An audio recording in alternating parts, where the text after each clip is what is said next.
하나님 말씀 봅니다. 하나님 말씀 창세기 48장 1절에서 22절까지입니다. 창세기 48장 1절에서 22절까지 본문이 길어서 7절까지만 봉독하겠습니다. 하나님 말씀 이러합니다. 이 일 후에 어떤 사람이 요셉에게 말하기를 내 아버지가 병들었다 하므로 그가 곧 두 아들 므낫세와 에브라임과 함께 이르니 어떤 사람이 야곱에게 말하되 내 아들 요셉이 내게 왔다 하매 이스라엘이 힘을 내어 침상에 앉아 요셉에게 이르되 이전에 가나안 땅 루스에서 전능하신 하나님이 내게 나타나사 복을 주시며 내게 이르시되 내가 너로 생육하고 번성하게 하여 내게서 많은 백성이 나게 하고 내가 이 땅을 내 후손에게 주어 영원한 소유가 되게 하리라 하셨느니라. 내가 애굽으로 와서 내게 이르기 전에 애굽에서 내가 낳은 두 아들 에브라임과 므낫세는 내 것이라. 르우벤과 시몬처럼 내 것이 될 것이요 이들 후에 내 소생은 내 것이 될 것이며 그들의 유산은 그들의 형의 이름으로 함께 받으리라. 내게 대하여는 내가 이전에 밧단에서 올 때에 라헬이 나를 따르는 도중 가나안 땅에서 죽었는데 그곳은 에브랏까지 길이 아직도 먼 곳이라. 내가 거기서 그를 에브랏 길에 장사하였느니라. 에브랏은 곧 베들레헴이라. 아멘.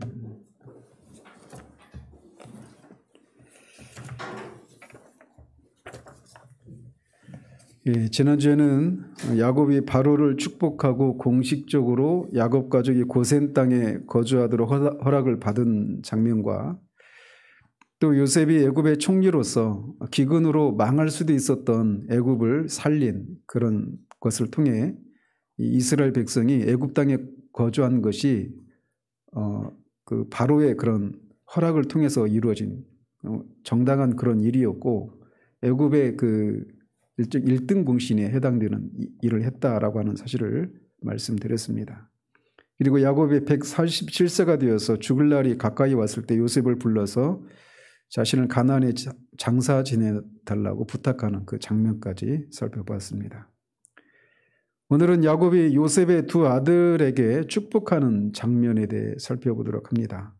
그래서 오늘 본문은 크게 두 부분으로 나눌 수 있는데 7절까지 해서 임종을 눈앞에 둔 야곱이 요셉에게 하나님의 언약을 전수해 주는 그런 장면, 그리고 8절에서 마지막 절까지는 야곱이 요셉의 두 아들을 축복함으로써 그들 역시 언약 공동체의 일원으로 그렇게 삼는 그런 장면으로 구성되어 있습니다. 오늘 우리가 살피게 될 이 일은 야곱이 요셉에게 자신을 애굽이 아닌 가나안에 있는 조상들의 묘에 장사 지내달라 이렇게 부탁한 지 얼마 후의 일이다라고 1절은 말하고 있습니다. 그 얼마 후에 누군지는 모르지만 어떤 사람이 요셉에게 너희 아버지가 병이 들었다라고 하는 소식을 전해줍니다. 아마도 요셉의 형제들이었다라면 뭐 어떤 사람 이렇게 말하지 않았겠죠. 아마도 이 요셉이 애굽의 총리로서 이제 노년에 든 아버지를 돌보기 위해서 어떤 간병인이나 뭐 의사나 이런 사람들을 뒀던 것으로 보여집니다. 근데 여기서 우리 말로는 병이 들었다 이렇게 말을 하고 있어서 어떤 질병에 걸린 것처럼 이렇게 번역을 했는데 이 단어가 그렇게도 번역할 수 있지만 약해졌다 이렇게도 번역을 할 수 있습니다. 근데 이제 문맥상 그 후자로 보는 것이 마땅해 보입니다. 즉 야곱이 이제 노쇠에서 연약해졌다.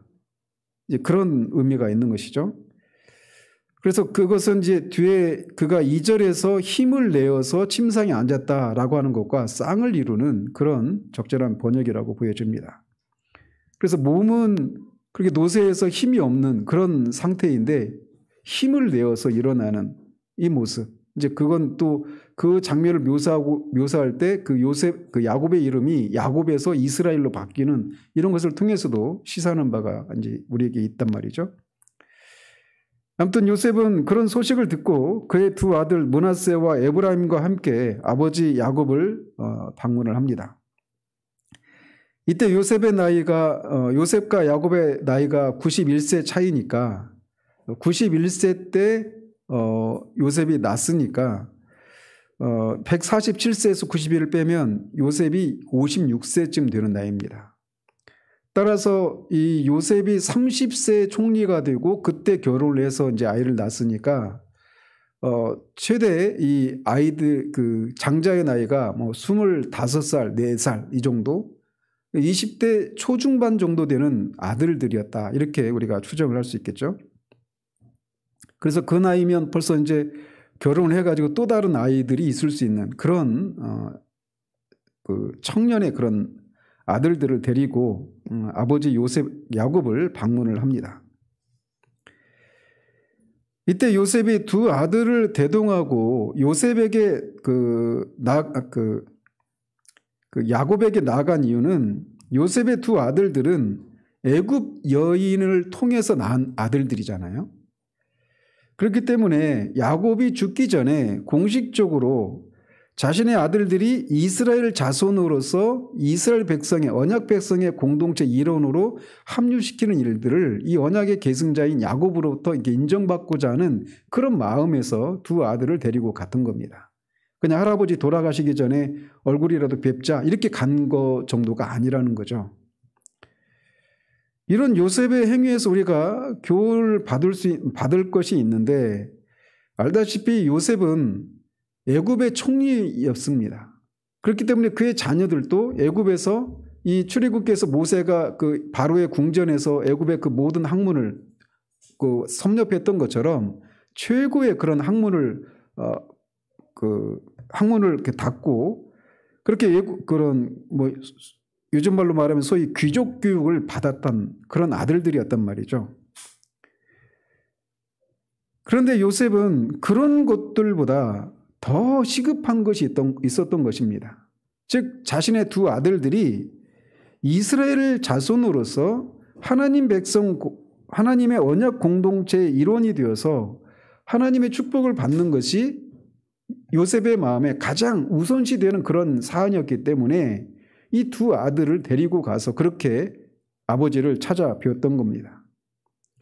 이것은 우리에게 우리의 자녀들을 향해서 우리가 가장 우선시해야 될 것이 무엇인가라고 하는 것을 교훈해 주는 바가 있는 겁니다. 아이들이 좋은 그런 학벌을 취득하고 좋은 직장에 얻고 세상에서 잘 나가고 이런 것이 가장 우선시 되어야 될 것이 아니라 그가 하나님의 백성이 되어서 하나님의 통치를 받고 하나님을 위해 살아가는 것, 그것이 우리들의 가장 우선시되는 그런 제목이어야 한다라고 하는 것을 여기에서도 보여주고 있는 겁니다. 자, 그렇게 요셉의 두 아들과 함께 아버지 야곱을 찾아가자 또 어떤 사람이 요셉이 당신의 아들 요셉이 찾아왔노라고 이렇게 말을 합니다. 그렇게 하자 2절에서 보시는 것처럼 그 얘기를 야곱에게 말했는데 이스라엘의 힘을 내어서 침상에 앉았다라고 말을 합니다. 그러니까 앞에서는 야곱이라고 했다가 뒤에서는 이스라엘이라고 부르는 것도 우리가 주목할 필요가 있는 겁니다. 그래서 앞에서 말씀드린 것처럼 그는 노새에서 누워 있었는데 언약의 계승자로서의 역할을 다하기 위해서 힘을 내는 그런 모습에서 그의 이름을 이스라엘로 이렇게 기록을 하고 있는 거예요.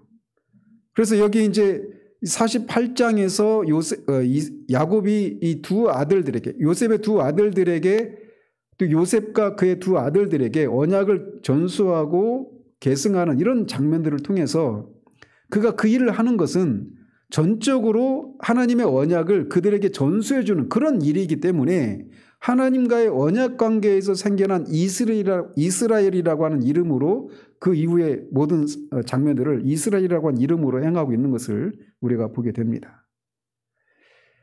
그래서 여기서도 우리가 참 굉장히 이렇게 감동적인 그런 장면이라고 할 수가 있는데, 일반적으로 우리의 겉사람이 후패해지면 영적인 일에 대해서도 우리가 막 침체를 같이 겪기 마련입니다. 그래서 우리 몸 상태가 좋지 않으면 영적인 침체에 빠져요. 그래서 르디오누스 목사님이 그 영적 침체라고 하는 그 설교에서도 보면 영적 침체에 빠지는 가장 첫 번째 원인을 육체의 피로로 이렇게 듭니다. 그만큼 인간이라고 하는 존재가 육신을 입고 있기 때문에 그 육신의 상태에 따라서 영혼이 영향을 받게 되어 있단 말이에요. 그래서 노년의 때에 이렇게 노쇠하에서 일어나는 것도 힘든 그런 상황 가운데 있을 때 영적인 일들을 위해서 이스라엘이 힘을 내어서 일어나는 이 모습을 우리가 본받아야 한다는 것이죠.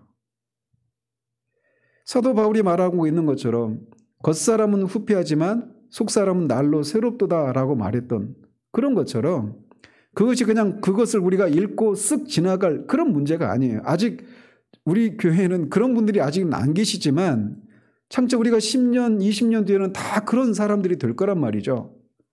그럴 때 우리가 어떻게 해야 되는가라고 하는 것을 이 야곱이 이스라엘로 일어나 앉는 이 모습을 통해서 우리가 어떤 것을 소망해야 되는, 어떤 노후를 소망해야 될까라고 하는 것을 보여주는 겁니다. 여러분이 지금 이 문제를 심각하게 지금부터 이 마음의 준비를 할 필요가 있습니다. 일반적으로 이 노년이 되면 80대, 이제 뭐 90대, 100세 시대를 살아간 그런 시대니까 여러분들 중에는 아마 저도 100세를 살지도 몰라요. 근데 그렇게 되었을 때 대부분 뭘 위해서 살아가야 될지를 모른 채 그렇게 살아가기가 쉽습니다. 하루하루가 그냥 눈 뜨면 하루가 열려져 있어서 그냥 먹고 뭔가를 하지만 그 모든 일상이 아무런 목적이 없이 행할 때 그것처럼 고통스러운 게 없어요. 아무런 삶의 목적이 없는 채 그냥 계속 하루하루 이렇게 몇 년씩 노년을 그렇게 산다라고 하는 것이 정말 그거같이 고통스러운 게 없단 말이에요. 그럴 때 우리가 무엇인가 할 일이 있는가라고 하는 그런 생각들을 미리부터 우리의 마음의 준비를 할 필요가 있다는 겁니다. 그래서 지난주에도 말미에서 말씀드리지 않았습니까?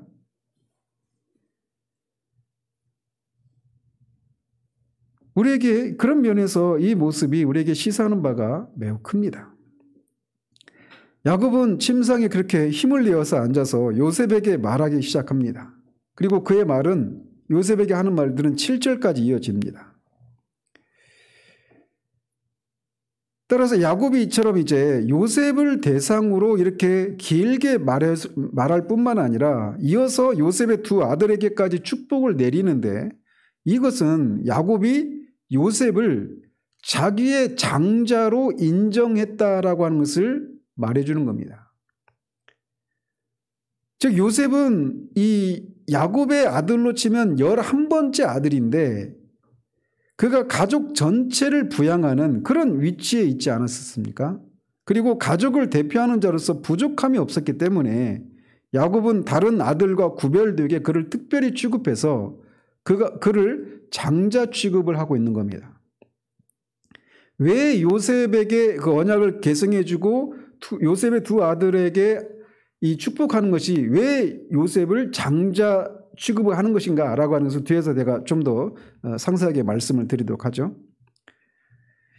어쨌든 야곱은 그렇게 요셉에게 말을 하기 시작하면서 이전에 베델에서 전능하신 하나님이 자신에게 나타나셔서 복을 주신 사실을 언급을 합니다.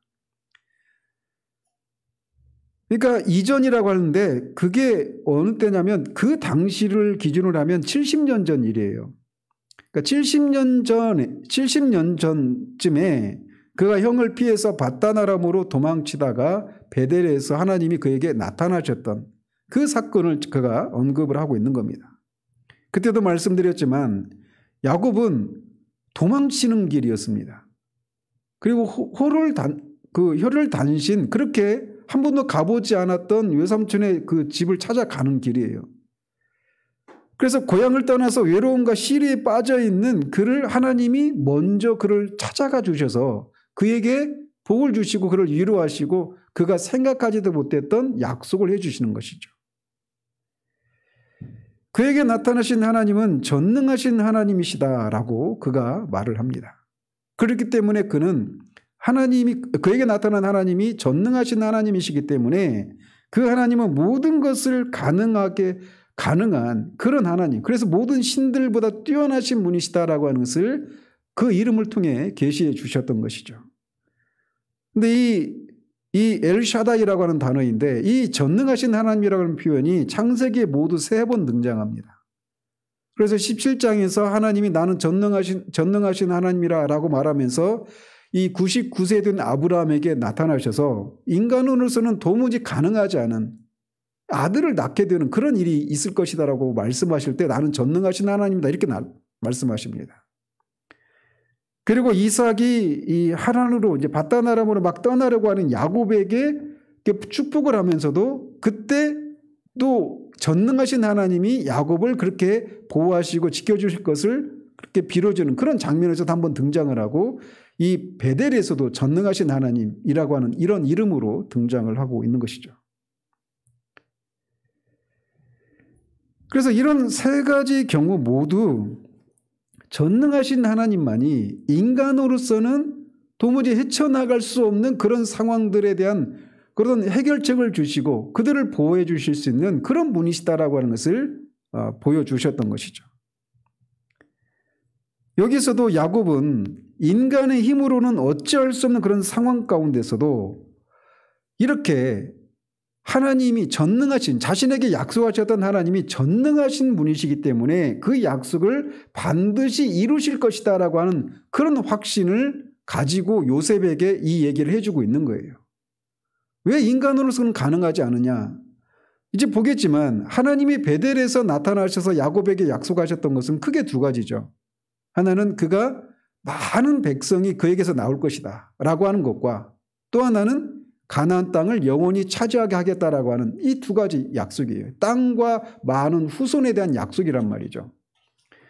그런데 지금 이렇게 요셉에게 이 가나안 땅을 하나님이 주시겠다라고 하시면서 이제 요셉의 두 아들이 그 땅을 차지할 것이다라고 하는 이런 약속을 할 때 그리고 내 아들들을 통해서 많은 후손들이 나와서 큰 민족을 이룰 것이다라고 하는 이 내용이 지금 이 말을 하고 있는 야곱의 입장에서 보면 인간적으로는 불가능한 일이에요. 겨우 70여 명 정도 되는 사람들이 가서 지금 고센 땅에 지금 모여 살고 있는 상황인데 가나안 땅에 지금 주인들이 살고 있는데 그 원주민들이 살고 있는데 그 땅을 어떻게 차지할 것이며 이 70여 명밖에 되지 않는 이 사람들이 어떻게 큰 민족을 이루어서 그 가나안 땅을 차지할 수 있단 말인가? 인간적으로는 가능하지 않은 일이란 말이죠. 그런데 그것을 약속하신 분이 전능하신 하나님이시다라고 하는 것을 상기시켜주고 있는 거예요. 그렇기 때문에 사람으로서는 할 수 없지만 전능하신 하나님으로서는 할 수 있다라고 하는 것을 확신시키며 이 언약을 요셉에게 전승해주고 있는 것입니다. 이렇게 가나안 땅을 그의 후손들에게 주시겠다라고 하는 이 하나님의 약속을 언급한 후에 야곱은 요셉에게 자신이 애굽에 들어오기 전에 요셉 너에게서 낳았던 두 아들인 에브라임과 므낫세는 자신의 것이고 르우벤과 시몬처럼 내 것이 될 것이다 라고 말을 합니다. 즉 이 말은 요셉의 두 아들이 야곱의 아들인 르우벤과 시몬처럼 그들이 내 손자이지만 족보상으로는 내 손자이지만 손자가 아니라 내가 아들로 삼겠다 이렇게 말을 하고 있는 거예요. 그러니까 그들의 학렬을 높여주고 있는 거죠. 근데 여기서도 작은 아들인 에브라임을 장남인 므낫세에 앞서 언급하는 것을 통해서 이미 야곱은 에브라임을 그 므낫세보다 더 크게 큰 복을 축복을 할 것을 여기서도 이미 암시하고 있죠. 따라서 이렇게 요셉의 두 아들을 야곱 자신의 아들로 삼아서 그들의 학렬을 이렇게 높여주고 있는 이 말은 요셉이 가지고 있는 일말의 염려나 두려움들을 잠재우기에 충분한 말이었을 것입니다. 앞에서도 말씀드린 것처럼 이 요셉의 두 아들은 예굽 여인의 소생이란 말이에요. 게다가 야곱은 이들을 손자로 인정하는 정도가 아니라 자신의 친아들인 르우벤과 시몬처럼 자신의 아들들로 삼겠다 이렇게 말을 하고 있는 겁니다. 그런데 이것은 바로 이 11번째 아들인 요셉을 장자로 삼겠다라고 하는 것과 똑같은 의미예요. 왜 그런가 하면 이 고대 근동의 상속법으로 볼 때는 특별히 뭐 신명기 21장 이런 구절들을 보면 장자의 경우에는 두 몫을 주게 되어 있죠. 다른 아들들보다 재산 상속을 할 때 두 몫을 주게 되어 있었어요. 근데 요셉의 두 아들을 야곱의 아들들이 되어서 요셉의 입장에서 보면 두 몫을 받는 겁니다. 그렇기 때문에 요셉의 아들을 야곱이 축복하는 것은 요셉을 장자로 여기는 그런 효과가 있는 거예요.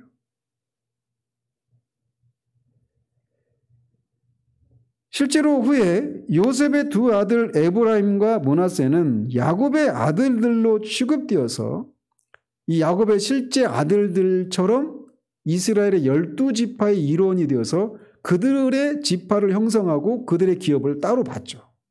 두 몫을 받아요. 따라서 야곱이 요셉에게 베델에서 하신 하나님의 약속을 언급하고 요셉의 두 아들을 그의 아들로 삼은 것은 단순한 의미를 넘는 거죠. 그래서 요셉에게 후손과 기업에 대한 하나님의 언약을 전수해주고 있는 그런 장면이라고 할 수가 있는 거예요. 하나님이 야곱에게 하셨던 그 약속이 이제 요셉의 아들들을 통해서 이제 그 약속이 이루어질 것이다라고 말을 하고 있는 것이기 때문에 야곱에게 주신 그 약속이 이제 요셉을 통해 전승되고 있다. 이런 의미가 있는 장면이란 말이죠. 야곱은 이미 자신의 죽음이 임박했음을 깨닫고 자신의 죽음 이후의 일을 앞에 47장에서 요셉에게 부탁을 한 적이 있지 않습니까? 그리고 우리가 추정하건대 그는 이전에도 그 한 번만 그런 얘기를 한 것이 아니라 내가 죽으면 가나안 땅에 나를 매장해 달라 이런 얘기를 한 번만 한 것이 아니라 그리고 가나안 땅에 왜 매장을 해야 되는지 애굽이 아니라 가나안에 자신을 장사 지내야 될 그런 이유들을 아마 여러 차례 얘기를 했을 거예요. 그래서 아브람과 이삭과 자신에게 주어진 가나안 땅과 후손에 관한 그런 하나님의 언약을 수차례 그의 자손들에게 상기시켰을 것이란 말이죠. 그런데 이제 마침내 야곱의 입장에서 보면 최후의 순간이 다가온 겁니다. 그래서 그는 어느 때보다도 비장하게 자신의 생에 있어서 가장 중대한 말을 남겨야만 했던 겁니다. 그것은 바로 자신이 처음 하나님을 만났던 베델에서 하나님께서 자신에게 주셨던 언약의 말씀이었어요. 유언이라고 하는 것은 그 사람이 마지막으로 하는 말 아닙니까? 따라서 그가 마지막으로 하는 말은 굉장히 엄중한 그런 무게를 가지고 있죠. 그렇기 때문에 평생을 불효하며 살았던 자식들조차도 마지막 부모의 유언을 굉장히 소중하게 여기고 막 불합리하게 보이는 그런 유언임에도 불구하고 어떻게 하든지 그것만은 이루어져야 되겠다 이런 모습을 보이지 않습니까? 그만큼 유언이라고 하는 것이 가치가 있는 것이란 말이에요. 그런데 야곱이 그 마지막 유언을 요셉에게 하고 있는 것이 다른 무엇이 아니라 하나님께서 자신에게 하신 언약을 전승해 주고 있다는 거예요.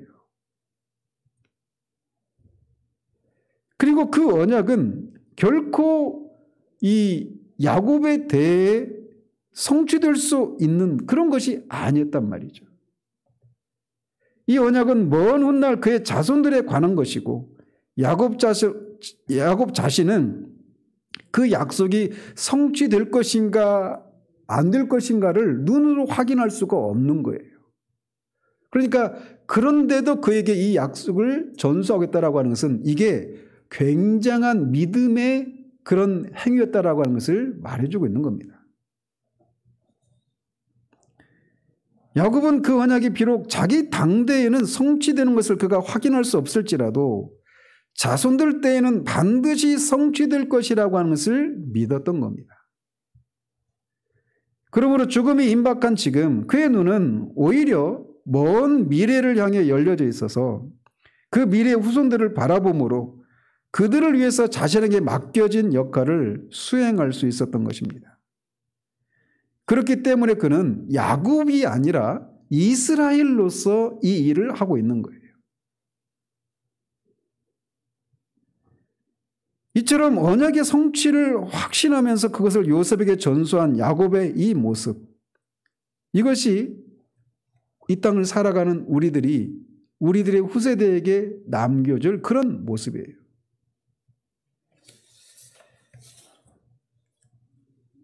즉 하나님의 약속의 성취가 비록 더딜지라도 우리는 낙심하지 말고 끝까지 그 성취의 날을 기다려야만 하고, 심지어 그것이 우리 생애 중에서 성취되지 않을지라도 미래 어느 순간에는 반드시 성취될 것이다라고 하는 그런 것을 확신하면서 하나님께서 이 야곱에게 가나안 땅을 반드시 허락하시겠다라고 약속하신 것처럼 그 가나안 땅이 상징하는 바 새 하늘과 새 땅에 대한 약속을 우리 후손들에게도 전수하는 그런 일들이 필요하다라는 것이죠. 한편 이렇게 애굽인의 피가 섞인 이 에브라임과 므낫세가 이스라엘 12지파의 일원이 되었다라고 하는 이 사실은 이스라엘 민족이 어떤 배타적인 혈통으로만 구성된 민족이 아니라고 하는 것을 여기서 보여줍니다. 그래서 이스라엘 민족이 다른 민족과는 완전히 구별된 민족이기 때문에 하나님이 그들을 선택한 것이 아니라 하나님이 그들을 선택하셨기 때문에 그들이 구별된 거룩한 백성이 되었던 것이죠. 그런데 이제 나중에 이스라엘이 이 잘못된 선민 사상에 빠져서 신약에 와서는 이들이 그 복음을 전하는 데 있어서 큰 방역거리가 되기도 하죠. 그러나 성경은 모든 인간으로 하여금 구원을 얻게 하신 하나님 나라의 복음은 인간의 지위나 혈통이나 민족이나 인종 이런 모든 것을 뛰어넘어서 모든 사람에게 열려져 있는 가능성이라고 하는 것을 말해주고 있는 것입니다.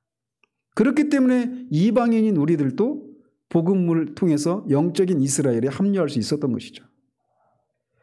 자, 이렇게 요셉의 두 아들은 야곱의 아들이 되겠고 그 후에 태어날 요셉의 아들들은 요셉의 소생이 될 것이고 그들은 형의 이름으로 함께 받을 것이다. 이렇게 말을 합니다. 즉 요셉의 셋째 아들부터가 요셉의 아들이 될 것이라는 얘기예요. 따라서 이것을 통해서 우리가 이제 학자들은 그렇게 유추를 합니다. 이 에브라임과 므낫세 이외에도 요셉에게 또 다른 아들들이 있었지 않았을까 이런 얘기를 하는 거예요. 그게 왜 나오냐면 우리가 지난주에 살펴봤던 것처럼 애굽으로 내려간 야곱의 가족이 남자들의 명단이 70명이었잖아요. 그런데 사도행전 7장에 보면 스데반 집사가 75명이라고 말을 하거든요. 그래서 그 숫자의 차이를 이제 그렇게 해석을 하기도 합니다. 근데 뭐 억지는 아니죠. 충분히 추정할 수 있죠. 추정할 만한, 합리적으로 추정할 수 있는 것이죠. 그래서 어쨌든 이 요셉에게 나온 이 두 아들을 제외한 다른 아들들은 형들의 지파에 속해서 그 형들의 지파에 속해서 그 기업을 받을 것이다. 이렇게 말을 하는 것입니다. 따라서 야곱에게는 원래 이제 12아들이 있잖아요. 그래서 그 요셉 대신에 이 두 아들들이 들어가서 13명이고 13지파가 되는 거죠. 근데 그 중에서 레위 지파는 이제 하나님을 기업으로 받는 그런 지파가 되어서 제외되고 12지파가 이렇게 되는 것입니다. 자, 그러면서 그는 자신이 밧단에서 올 때 요셉의 어머니 라헬이 가나안 땅에서 죽어서 에브랏 즉 베들레헴에 장사 지냈다라고 하는 것을 언급합니다. 갑자기 뜬금없이 갑자기 이 얘기를 왜 하는가 이렇게 그렇게 생각될 수 있는데 그거는 다음과 같은 그런 이유가 있는 거죠. 먼저는 야곱이 그 네 부인들 중에 라헬을 가장 사랑했다라고 하는 것을 강조하고 있는 겁니다.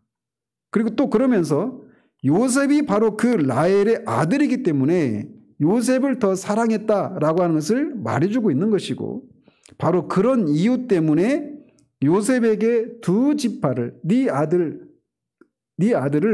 내 아들로 삼아서 이 두 지파를 허락했다라고 하는 것을 강조하기 위해서 이 얘기를 꺼내고 있는 것입니다. 그래서 이 두 배의 축복은 말씀드린 것처럼 장자에게 허락하는 그런 축복이란 말이죠. 근데 그거를 요셉에게 허락하고 있는 것을 통해 요셉에 대한 야곱의 사랑을 그리고 내가 이런 이런 것을 하는 그 이유를 이 얘기를 통해서 말을 해주고 있는 거예요. 자, 그러면서 이제 8절에서 22절까지에서는 요셉의 두 아들을 야곱이 축복하는 장면이 나옵니다. 이 부분에서는 야곱의 이름이 전부 이스라엘로 기록되어 있어요. 앞에서 말씀드린 그런 이유 때문에. 즉 요셉의 두 아들을 안수하고 축복하는 것은 이스라엘의 12지파를 형성하고 언약을 계승하는 것이기 때문에 이스라엘이라고 하는 이름으로 이 일을 행하고 있는 것입니다. 그러면서 이스라엘은 요셉의 아들들을 보고 이들이 누구냐라고 물어요. 아마 10절에 보면 야곱이 눈이 어두웠다라고 말을 하고 있는데 그런 이유 때문에 그런 것 같습니다.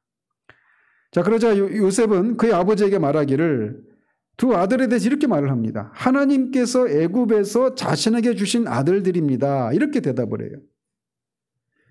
여기서 주셨다라고 하는 말은 맡기셨다 이런 의미가 있는 겁니다.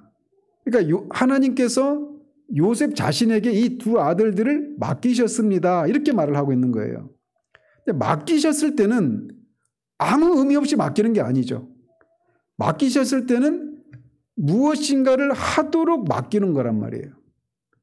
그 요셉이 지금 자기 아들들을 이렇게 하나님께서 자신에게 맡기셨습니다. 이렇게 말하는 것을 통해서 하나님이 자신이 이 아들들에게 해야 될 일을 하도록 하나님 자신에게 맡기셨다. 이렇게 말을 하고 있는 거예요. 근데 그 하나님이 이스라엘의 하나님이라는 거죠. 그래서 결국은 비록 에브라임과 므낫세가 애굽에서 났지만 순수한 선민의 택한 백성의 혈통을 이어받은 자손으로 잘 양육할 책임이 자신에게 있다라고 하는 것을 이런 표현을 통해서 말해주고 있는 겁니다. 그래서 결국은 그것을 내가 하겠다라고 하는 그런 의지를 표현하고 있는 것이기도 하는 거죠. 이스라엘은 요셉에게 그 두 아들을 데리고 앞으로 나오라고 하고 그가 그들에게 축복하겠다고 말을 합니다. 실제적으로 야곱이 안수를 하고 축복하지만 그것은 야곱을 통해 하나님이 축복을 하는 것이죠. 그래서 야곱이 하는 이 축복은 아브라함과 이삭을 통해 이어진 언약의 계승권자로서의 축복이고 지난주에 살폈던 것처럼 바로에게 그 축복했던 것처럼 신적인 권위를 가지고 하는 그런 축복입니다. 그래서 이 축복이 그냥 잘 되기를 바라는 그냥 소망사항을 비는 정도가 아니라 실제로 야곱의 이 족장들의 축복은 그대로 이루어진단 말이에요.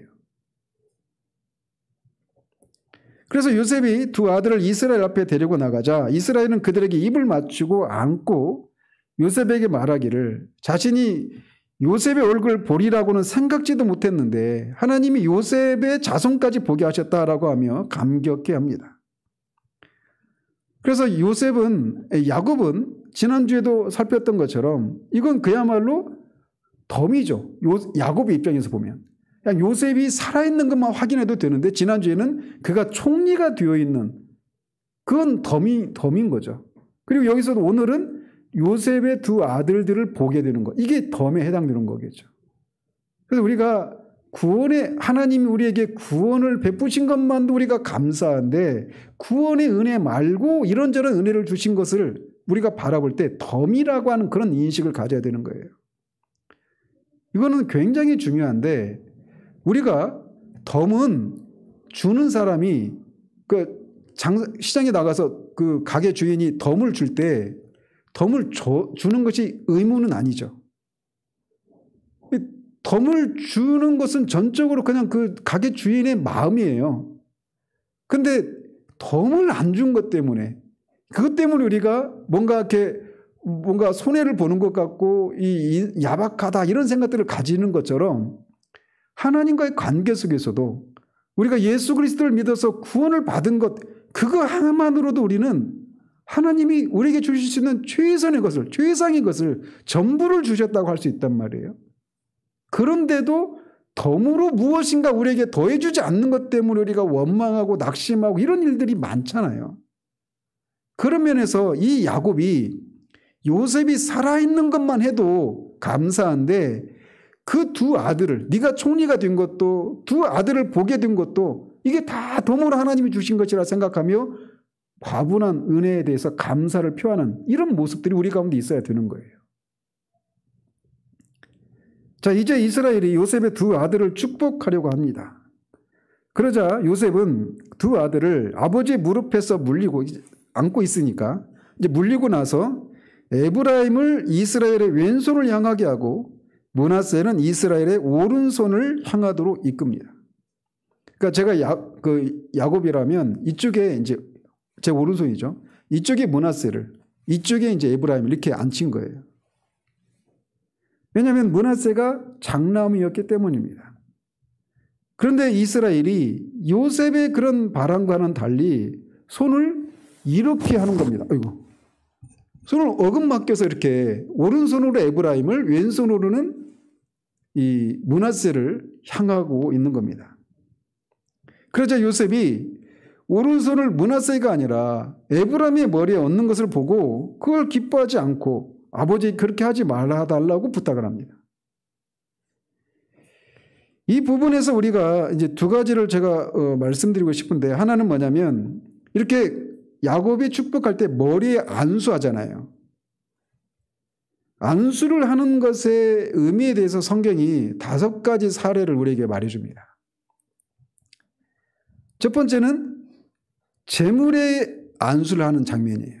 그래서 그 제물에 안수를 하는 것은 그 제사를 드리는 사람이 죄가 제물에게 전가되는 이런 의미가 있는 첫 번째 안수의 의미가 그런 겁니다. 가장 많은 사례가 그거죠. 그리고 두 번째는 사형자에 대해서 안수하는 경우가 있습니다. 레위기 24장 14절에 보면 그런 사례들이 나오는데, 이거는 여호와를 저주한 사람을 돌로 쳐 죽이기 전에 그 말을 들은 사람이 안수를 하도록 되어 있어요. 그 얘기는 뭐냐? 그 여호와를 모욕하는 그 말을 들음으로써 그 말을 들은 사람이 불결해졌단 말이죠. 그 정결 예식상. 그래서 그 불결해진 것을 이 사형자에게 전가하는 그런 의미가 있습니다. 그래서 사형수에게 안수하는 그런 사례가 있어요. 세 번째 경우는 오늘의 경우죠.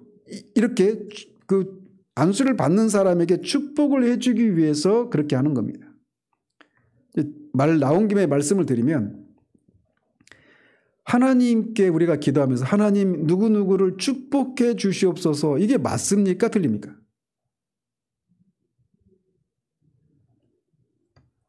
축복해 주십시오, 이게 동사로 사용하면 잘못된 사용이에요. 말 그대로 빌축자 복복자잖아요. 복을 빌어주는 것, 이게 축복이에요. 근데 이게 하나님께 하나님 이 목사를 축복해 주시옵소서 이렇게 기도하면 그건 하나님보다 높은 누구에게 비는 행위가 되는 거예요. 그러니까 그런 표현은 잘못된 표현이에요. 우리도 모르게 그걸 막 쓰죠. 잘 사용하셔야 됩니다. 그런데 그러면 하나님과의 관계 속에서 축복이라는 단어를 쓰면 안 됩니까? 아닙니다. 축복이라는 단어가 동사도 있지만, 우리말에 동사로도 사용되지만 명사인 경우도 있어요. 그래서 이 아이는 하나님이 내게 주신 축복입니다. 그렇게 하면 얼마든지 사용이 가능해요. 명사로 사용하는 경우에는. 말이 나온 김에 말씀을 드리는 거예요. 제가 왜 이런 말씀을 드리냐면 갑자기 생각이 났는데, 예전에 그 섬기던 교회에 어떤 분이 이렇게 왔는데 이 예배를 드리고 나가다가 저한테, 이제 그때 제가 부목사로 있었던데, 저한테 나가면서 아니 개혁주의 목사가 어떻게 하나님 앞에 축복이라는 단어를 쓰냐고 하면서 막 결기를 부리시더라고요, 저한테. 그래서 고민했던 적이 있습니다. 근데 그 문제에 대해서. 어쨌든 이렇게 복을 빌어주는 이런 장면이 있어서 안수하는 사람의 어떤 정신적인 성숙이나 영적인 생명이 상대방에게 넘어간다, 이런 의미가 있어요. 근데 오늘날 이것이 오용되는 경우들이 많습니다. 그래서 그러니까 교회도 목사님한테 안수를 받는 그런 신앙 행태들이 굉장히 많아요. 저는 여러분들한테 제가 우리 교회 11년 동안 안수를 1번인가 2번인가 했어요. 유일하게 안수 받은 분이 강경수 집사님입니다. 그때 아프셨을 때. 그러니까 마치 그 안수의 행위 자체가 어떤 신통한 효력을 가져온다. 내가 가지고 있는 문제에 대한 답을 준다라고 하는 그런 의식이 사람들에게 있습니다. 근데 그거를 목사가 남용하는 그런 경우들이 있고 그것에 철저히 의존하는 그런 성도들의 그런 신앙 형태들이 있어요. 이거는 함부로 해서는 안 됩니다. 자, 그리고 병자에 대해서 안수하는 경우가 있어요. 병자에 대해서. 그래서 안수한 겁니다. 그래서 이거는 이제 육체나 정신적인 질환이 있는 사람을 치유하기 위해서 안수하는 그런 경우들이죠. 그리고 다섯 번째는 성직을 수임할 때, 목사 안수 받을 때, 이럴 때든지, 이런 때 이제 안수를 하죠. 권사나 장로를 이렇게 안수집사를 이렇게 세울 때, 그때도 이제 안수를 하기도 하죠.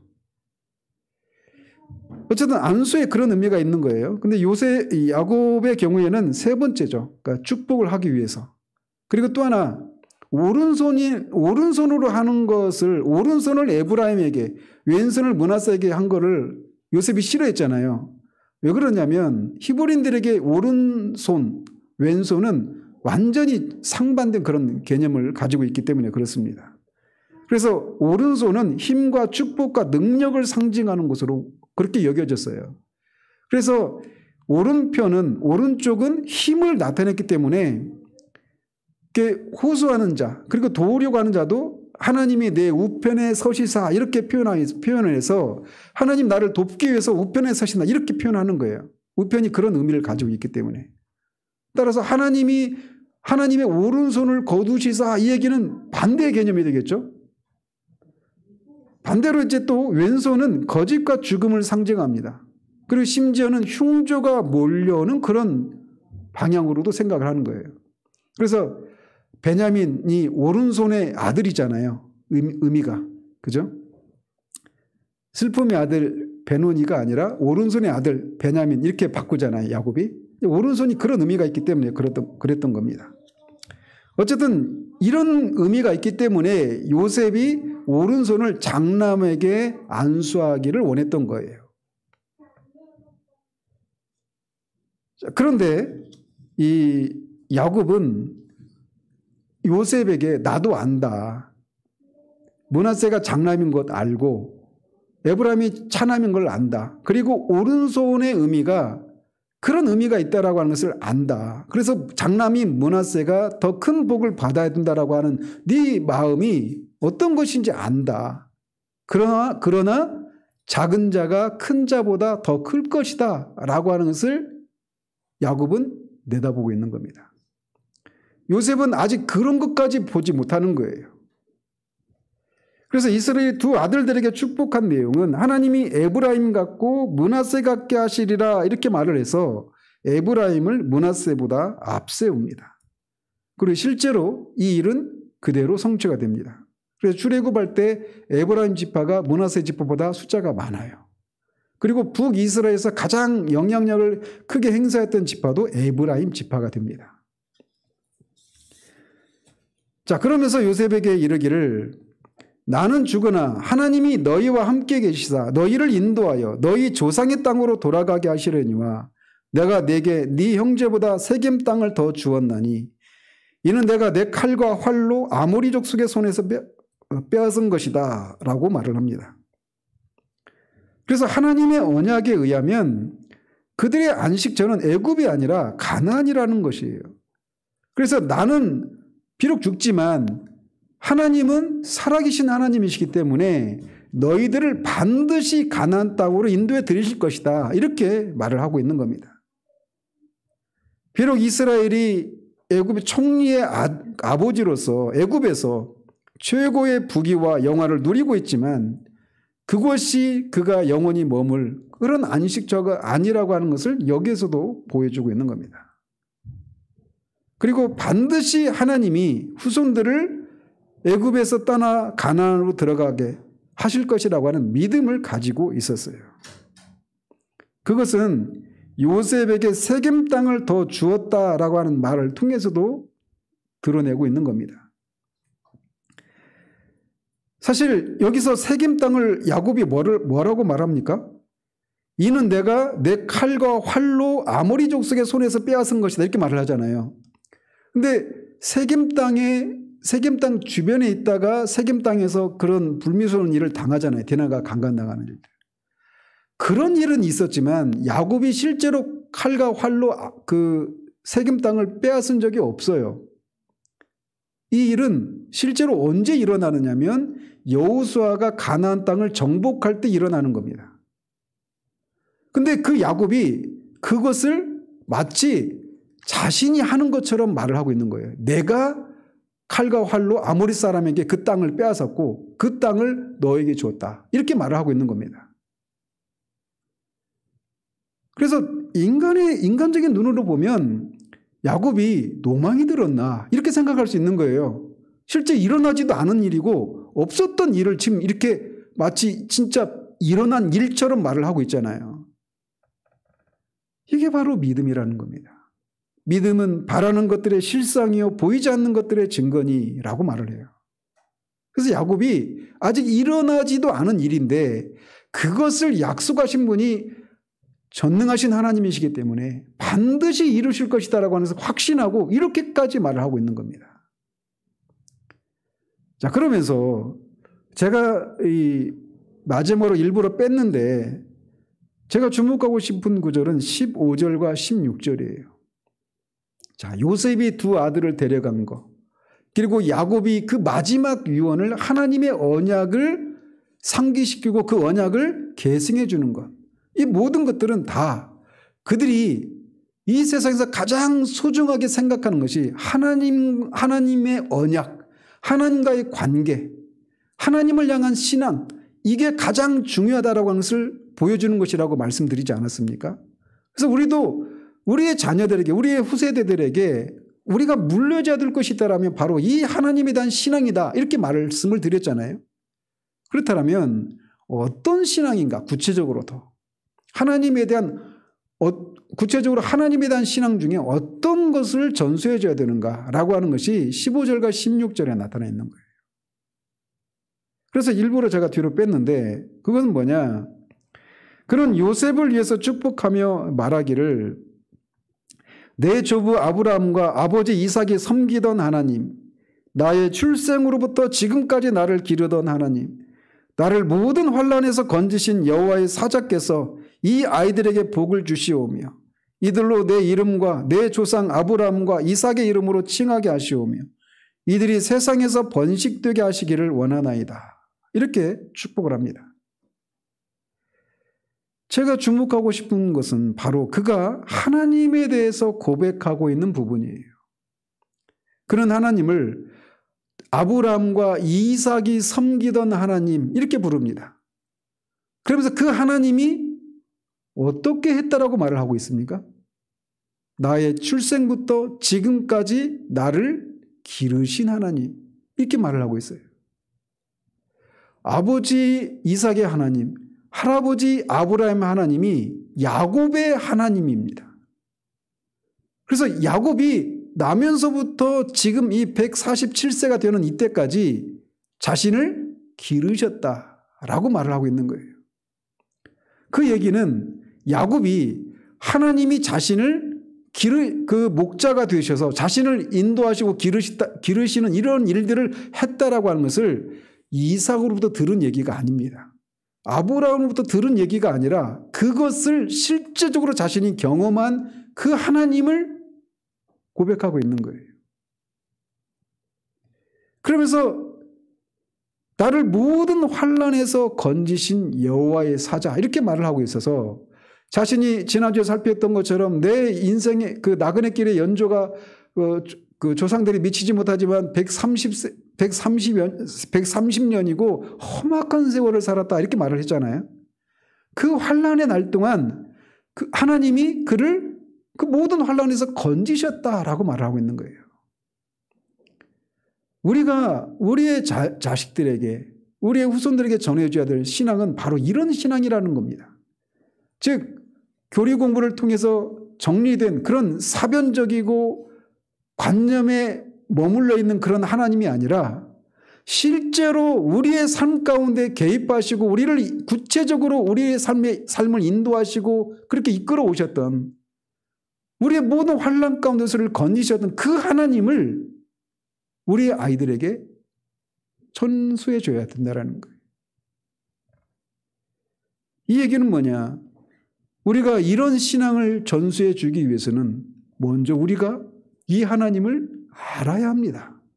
인격적으로, 경험적으로, 실제적으로 알고 그 하나님과 동행을 하고 하나님이 나를 이끄시고 환난 가운데서 건지셨다라고 하는 이것이 관념에 머물러 있는 것이 아니라 야곱이 아브라함에게 들은 그 하나님이 아니라 이삭으로부터 들은 하나님이 아니라 나의 하나님으로 실제로 그것을 아는 일들이 있어야 한다는 거예요. 그래야 전해줄 수 있는 것입니다.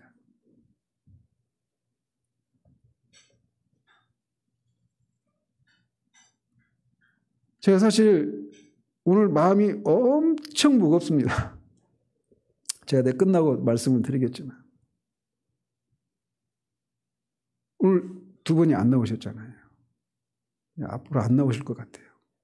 어떻게 될지 모르겠지만 17주를 다니시다가 이제 안 나오시겠다 이렇게 된 상황인데 그 중에 한 분이 막 답답해하는 거예요. 그러니까 하나님이 있는 것 같기는 한데 그걸 못 느끼니까 그리고 내가 왜 구원을 받아야 되는지도 모르겠어요. 그분의 입장에서. 근데 저한테 좀 어떻게 좀 해보라고 하는 식이에요. 이 17주를 다니시면서. 근데 제가 어떻게 합니까? 금요일날 성역 공부 끝나고 저에게 하나님 앞에 막 너무 제가 무기력한 거예요. 무능력한 거예요. 제가 할 수가 없잖아요. 어떻게 하나님을 보여줍니까? 제가 어떻게 그분이 죄인이라는 사실들을 깨닫게 하고 어떻게 제가 그분이 구원받을 수 있는 일들이 제가 어떻게 합니까? 제가 할 수 있는 게 없어요. 그분도 딱하고 저도 딱하고 하나님 앞에 우는 것밖에 제가 할 수 있는 게 없는 거예요. 옛날에 어떤 목사님이 부흥 집회로 어디 가셨는데 그 집회 중에 어떤 귀신 들린 청년이 새벽 예배 때부터 와가지고 하루 종일 막 떠들고 예배를 방해하고 막 그러는 거예요. 근데 목사님이 그 청년에서 막 귀신이 나가라고 막 소리를 치고 기도하고 해도 아무런 일이 안 일어나는 거예요. 그러니까 목사님도 딱하고 그 청년도 딱하죠. 청년이 하고 싶어서 하는 게 아니잖아요. 귀신이 사로잡혀가지고 막 하고 싶지 않은데 막 하는 겁니다. 인간으로서 할 수 없는 그런 일들을 하는 거예요. 근데 목사님도 어떻게 해주고 싶은데 기도해도 안 되고 그래서 목사님이 그 청년을 끌어안고 그냥 너무 울었대요. 우리가 할 수 있는 게 뭡니까? 우리의 자녀들이 우리가 그런 신앙을 물려주고 싶고 물려줘야 해요. 지난 간밤에 그 수백 명의 청년들이 10대, 20대 아이들이잖아요. 우리가 그걸 보면서 막 그냥 정죄하고 먼저 그렇게 해서는 안 됩니다. 주님이 말씀하신 것처럼 그 망대에서 38명이 죽은 그 사건을 보면서 그들이 하나님 앞에 뭔가 잘못했으니까 그렇게 됐지 이렇게 생각하지 말라고 하시잖아요. 우리들도 그렇게 될 수 있는 거거든요. 근데 어쨌든 그런 일들이 일어날 수 있는 거예요. 부지불식간에. 근데 우리가 할 수 있는 게 뭐가 있어요? 강제로 우리 아이들에게 신앙을 주입시킬 수 있나요? 아이들이 그걸 원한다고 되나요? 우리가 할 수 있는 건 하나님 앞에 우는 것밖에 없어요. 우리가 이 11월 셋째 주 추수감사절에 우리 불신 가족들을 초청해서 이웃들을 초청해서 복음을 전하는 그런 일을 하는 것도 그 일을 통해서 하나님이 일하시지 않으면 우리는 또 다른 무기력에 빠지고 또다시 어떤 이 냉소적인 해봐야 안 되는구나. 그래도 해야 되잖아요. 그때 우리가 해야 될 게 뭐냐? 없어요. 하나님 앞에 우는 것밖에. 여러분들은 여러분의 자녀들의 신앙을 인해서 하나님 앞에 울고 계십니까?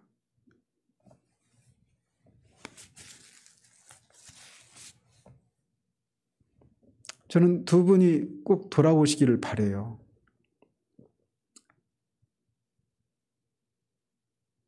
딱하더라고요. 저도 딱하고 그분도 딱하고.